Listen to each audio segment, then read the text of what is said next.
What's up guys, Jay here and welcome back to The Caves. With Season 5 of DeepRockGalactic now in full swing, one of the biggest and most impactful things that have been added to the game are the new overclocks added to each of the primary weapons. There are some really crazy options and all of them are, if nothing else, really fun to use. So today I want to take a moment to go through each of them briefly as well as explain my personal favorite overclocks for each of the classes, because frankly I probably have a different take than a lot of other people when it comes to what I think is good and bad. So if you guys are ready, let's go through the new overclocks for Season 5 and what exactly they do and how they are probably some of the best work the team has done so far. By the way, if you enjoyed this kind of video or want to support the channel, be sure to subscribe and consider becoming a member today as it helps me out a lot.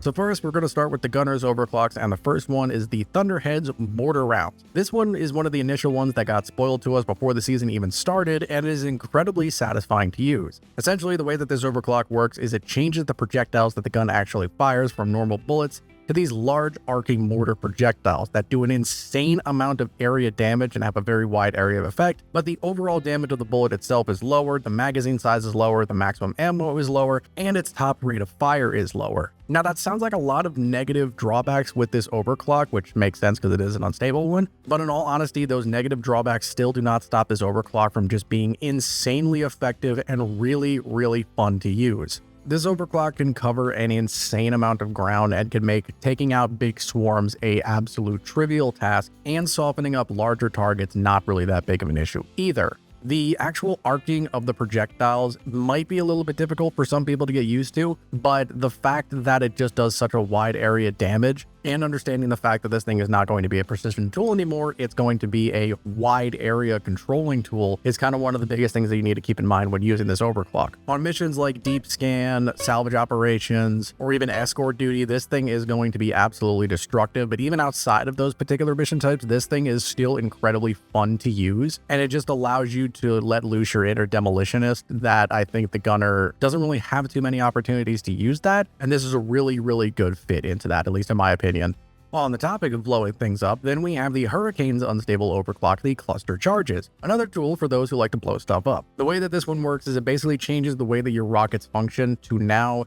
you have significantly less magazine size, ammo, less rate of fire, and less projectile velocity, but what it does is it significantly increases the damage and area damage of the rockets themselves, but also gives you the ability to detonate the missiles in mid-air to cause little bomblets to fall from the sky that do a pretty good amount of damage. So basically, you're using this thing to kind of rain fire from above and cover a much wider ground than you normally would be able to.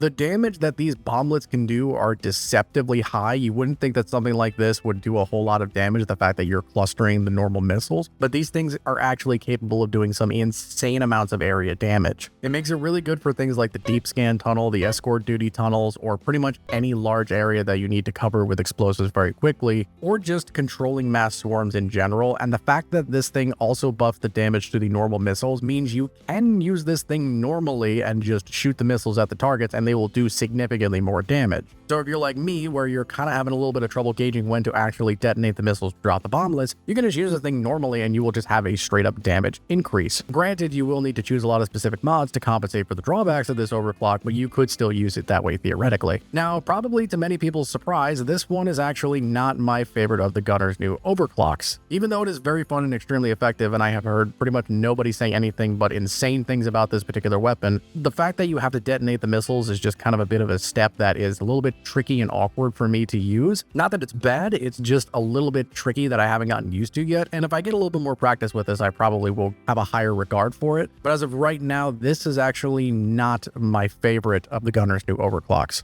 No, that title actually belongs to his new Leadstorm overclock, the Rotary Overdrive. This thing is, in my opinion, so much fun and changes the minigun in such a useful and interesting way that it can help in so many different situations. So the way that this overclock works is it basically gives you a way to quote-unquote reload the minigun. Essentially, you have these 12 coolant charges, which you can see near your ammo, and basically you can hit the reload button at any point to activate one of these coolant charges to immediately take away a percentage of heat buildup on the minigun itself. This will take a large chunk of the heat buildup off, or if the gun is overheated, will immediately cool it down somewhat to allow you to use it again. The drawback to it is you naturally gain heat a lot faster, so you're going to be using these things a lot, but genuinely that's not really going to be that big of a problem. As with this particular overclock, you want to be heating up a lot faster to utilize certain aspects of the minigun itself to its full effectiveness. This, in my opinion, is the best overclock for the gunner just because it allows you to have so much more autonomy over the minigun itself. You A, don't have to be afraid of it overheating nearly as much, and B, you have more control over when it does overheat and have the ability to cool it down instantaneously to allow you to continue your chain up. This means you can take a lot of advantage over certain mods that the minigun has, such as aggressive venting or hot bullets, and use them pretty much at your own leisure because you are in control of when the gun overheats and when it is not overheating. You can essentially turn aggressive venting into an offensive tool that the minigun has access to and be able to just immediately recover quickly. The only real thing about this particular overclock is if you are not careful about it, you will burn through ammo very, very quickly, because if you just keep cooling down the weapon, you will just basically be able to fire infinitely, which means you will then burn through your ammo very, very fast, and you will be hitting the supply pod very, very often. But that, in my opinion, is not nearly that big of an issue, and the amount of damage and control that you have with the minigun, despite that drawback, still, in my opinion, makes it the best of the new overclocks that the gunner has access to.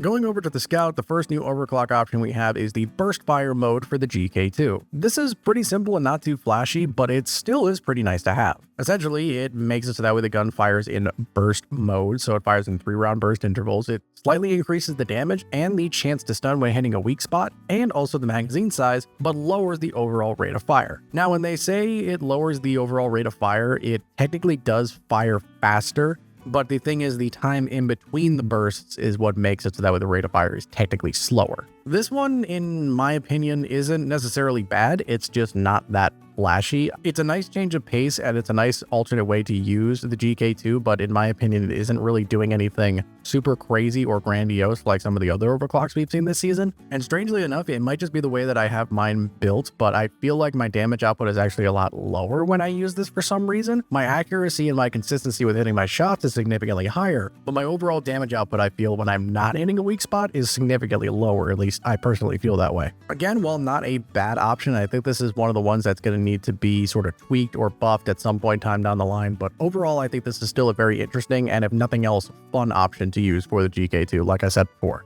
Next, we have a very interesting option for the M1000 Classic with the Mark IV Death, which is perfect for when you want one specific thing to be dead very quickly. Essentially, what this overclock does is it makes it so that way your focus shots consume more ammo and you have a smaller clip, but your focus shots basically do pretty much no damage whatsoever. Instead, what they do is they instead apply a debuff mark to the enemy that you hit with them that not only reveals their location and physically marks them, but it also makes it so that way they take more damage from all sources. That's from you, your allies, anything. So long as they have this debuff on them, they are taking extra damage from everything. This is, in my opinion, a very good and interesting overclock for the M1000, and it fills a specific role that you don't really have too many overclocks filling, which is that of a supportive tool, because this isn't going to make you specifically deal significantly more damage to the enemy. It certainly can, because the debuff also applies to the damage that you create, but this is going to make a team fight significantly better, and you're going to be buffing your allies significantly better. In things like elimination missions, you can use this plus the cryo grenades or the IFGs to just completely melt dreadnoughts or take complete chunks out of them so fast. The only real problem is outside of those kind of specific situations, unless you have a string of a lot of very tough, high-profile enemies coming at you, it doesn't really retain a lot of that value outside of those particular circumstances. And when you don't have a big target, you just kind of have to use the M1000 like a normal single-shot rifle, which is fine, but typically a lot of people are going to be having a little bit of trouble adapting to the fact that your focus shots are not doing a lot of damage. If you have a good team to go with it, though, this is a phenomenal option for when you get into those situations where you just want something completely dead.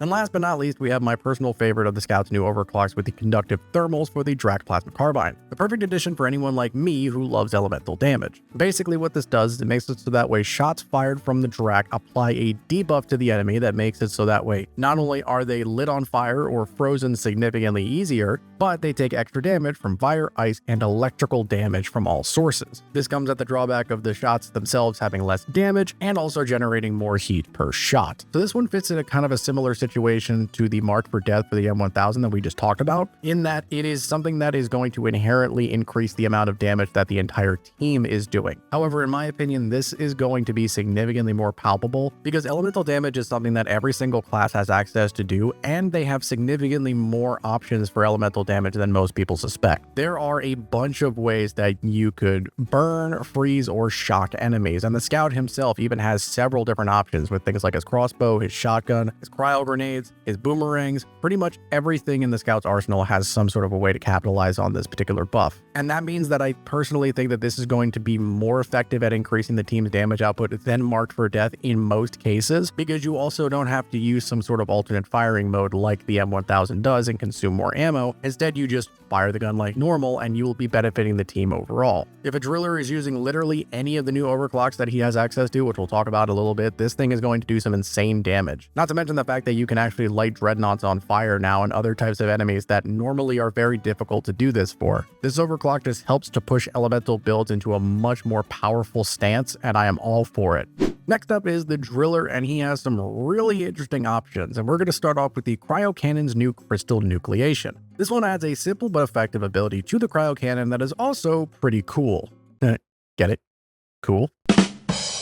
In any event, basically what this overclock does is it adds a effect that is similar to the flamethrower sticky fuel and the sludge pump sludge, where when the cryo cannon shoots at the ground, it will create these ice crystals that will linger and deal damage to anybody passing through. Now, the cryo cannon did already have something kind of like this, except for it wasn't nearly as effective as something like the sticky fuel or the sludge, but this kind of makes it a true official hazard that enemies have to go through, and the effect is buffed by mods that the cryo cannon has access to make it even more powerful. The only real drawback is you have less ammo with this, but that can easily be compensated for, so this really isn't that big of a drawback. And ultimately, I just think this is a really fun option, and it gives the cryo cannon a little bit more control and terrain manipulation that other things like the flamethrower and the sludge pump had access to, and now it's kind of up to par with them in a bit of a better way, at least in my opinion, because cryo damage in this game is incredibly powerful, because freezing enemies solid and making them take triple damage is just insanely good in most cases. So yeah, ultimately, I think that this is going to be a very, very good addition to the cryo cannon that I cannot wait to use more. Moving over to his sludge pump, we have the Combustive Goo mix, which adds a bit of extra spice to those puddles of sludge. Essentially, what this overclock does is it makes it so that way any enemy that is coated with the sludge that gets lit on fire, or any enemy that is currently on fire that then gets hit with the sludge, will then explode. This also is applied to the sludge puddles that you leave behind. If they get lit on fire, they will explode as well, and they will do area damage. The drawbacks are that the charged shots cost more ammo to fire, and if any enemy is burning that is bursted by the sludge, they will get doused afterwards, so it's like a one-time thing. You can't like chain it back and forth. This is a really interesting and fun option, and I think it's very flavorful for the sludge pump. The only real problem that I've had with this one is that the driller kind of has a hard time of triggering this effect if he's by himself, so you really do need somebody else like a flame-based gunner or even another driller on your team, or just somebody else running a fire type build to really capitalize on this. You can use his secondaries like the Supato or the EPC or maybe even the Wave Cooker to apply the burning effect, but it's a little bit harder and a little bit trickier to do that versus if you just have a gunner that just throws an incendiary grenade into your pile of goo. This is definitely another cooperative overclock, I guess is the best way to describe it, similar to the ones that the Scout has, where it really is meant to be used on a full team, or at least a well put together team that can really capitalize on it. And if you're building around this and you don't really have anybody else that can capitalize on it, it's not going to do a whole lot for you. But when it does work, it works very, very well. I definitely need to still get some practice using this one, but I can definitely see the potential of this being incredibly powerful, especially on defensive type missions. Lastly, we have my new favorite overclock for the driller, probably overall, not just out of the new ones, with the flamethrower's Scorching Tide. A beautiful tool for any would-be pyrotechnic to live out their wildest dreams. So this is in a classification that I would say is similar to the Overdrive booster that the Shard Diffractor has, where it's really a clean overclock that is just disguised as an unstable overclock. Basically what this does is it allows you to hold the reload button to charge up this large blast that consumes a good amount of ammo and also fires this massive wave or line of fire fire in a direction in front of you that just does absolutely insane amounts of damage. Now, the reason why I say that it is a clean overclock disguised as an unstable overclock is if you don't use this ability, if you don't use the charge blast, the flamethrower just functions the exact same as it does. None of the drawbacks of this particular overclock apply to the flamethrower if it's not using the Scorching Tide ability, which means that you can just use the weapon normally and not really suffer any drawbacks, and then just save the actual Scorching Tide ability for very large threats that you want taken out immediately. This makes it incredibly versatile, similar to Overdrive Booster for the Shard Diffractor, in that you have insane amounts of control over when to use this thing, and you basically aren't going to be suffering from any of the negative drawbacks unless you don't want to. The fact that this thing can just one-shot Nemesis is hilarious, and bot missions in general are just going to be made so much easier with using this thing, and anybody who loves fire-type damage or just runs burning-type builds is going to absolutely love using this thing, which is why it's my new favorite driller overclock. Last but certainly not least, we have the engineer's new overclocks, and the first one we have is the Smrt Trigger OS for the Loki Smart Rifle. This is a bit of an interesting one because the Loki already fired very uniquely compared to any other gun in the game, and this just kind of further improves on that. Essentially what this does is it makes it so that way you have very little locks that you actually have access to. You only have access to 1 or 2 by default, and with maximum upgrades you have access to 4, I believe. However, it makes it so that way the lock-on time is very fast, and as soon as you hit maximum locks, the gun immediately fires all of its shots. So it turns it into kind of more of a semi-auto rifle type thing if you upgrade it the right way, and it allows you to be significantly more steady and consistent with your shots, rather than having to wait for the charge time, wait for the lock-ons, and then let go and then fire off a flurry of bullets and then have to wait again. To me, this one is very interesting, other than the fact that it causes you to burn through ammo very fast because the Loki wasn't necessarily designed with the notion of burning through a lot of ammo in mind. So if you're using this, keep in mind that you are going to probably be burning through ammo very fast, but if you can get beyond that, it's actually really, really good. It has a cute little combination with the unstable lock mechanism, as you will be able to trigger it very quickly because the maximum locks are very, very low, which is kind of hilarious if you ask me. While definitely not a very conventional overclock, this one is certainly a very interesting one to use, and I definitely want to try to put some builds together using this because it kind of makes it so that way the engineer feels like he actually has a genuine sort of rifle at this point instead of just a normal submachine gun and a shotgun as well, which I think fills a role that a lot of people have been wanting for a little while now.